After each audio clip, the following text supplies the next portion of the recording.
Well, at 5. It was eye-opening, the power to see that much power roaring through here, that much destruction, that much death.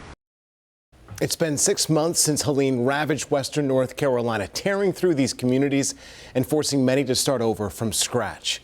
Thanks for joining us now, and our coverage of Helene's 6-month anniversary continues here on WCNC Charlotte. I'm Colin Mayfield. WCNC Charlotte anchor Vanessa Ruffes has been in the mountains all day. She joins us now live from the River Arts District in Asheville with more on how the Governor Josh Stein is remembering those lives lost. He just spoke minutes ago, Vanessa. That's right, Colin, and he was actually here at Fairview Volunteer Fire Department. It's about 20 minutes outside of the Asheville area, and of course an area not only ravaged by Helene, and we're seeing at this hour now very close to all of these wildfires. So Governor Stein talking not only about 6 months since the horrific impacts of Helene, but also the fact that really the 6 months between Helene and now, this area has not gotten a break. So dealing with a chaotic winter, with a lot of winter storms to respond to, and then now all of these wildfires. He did take the time to commemorate the 106 lives lost in North Carolina to Helene, and so we saw him sign a proclamation recognizing that, and also talking about the fact that this area needs so much more funding, so much more aid in order to bounce back.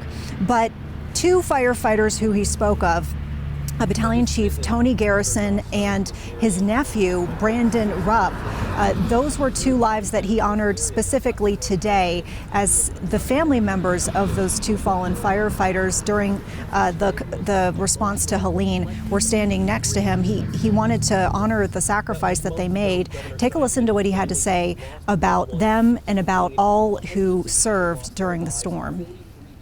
Battalion Chief Tony Garrison and his nephew Brandon were two of the 13 of this community who lost their lives trying to save others.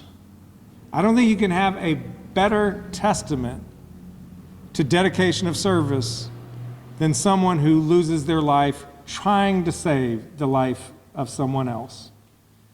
Just incredible stories of bravery, of courage, of service. His wife Mary, daughter Hannah, son Dylan are here and told me about what a special man he was, and I thank you for doing that, and his mom as well. And we heard the governor allude to the fact that there were 13 together in this community who lost their lives because of Helene, a particularly hard-hit community, but also the Garrison family in general, very hard hit during the storm. I just spoke with Tony Garrison's mother, Martha, who really through a lot of difficulty, a lot of emotion, was able to tell us just how much of a nightmare this has been for her family, because she says not only did she lose a son and a grandson, but she said she also lost other members of the family in the storm. So really just drawing into sharp focus the toll that this storm has really taken on this area with the lives lost, but also the efforts to rebuild and the damage. And so speaking of which, we did hear the governor talking about his requests for more federal aid. We're going to talk more about that coming up at 6, and we'll also share more of my chat with Martha Garrison, reflecting on the lives of her son Tony and also her grandson Brandon.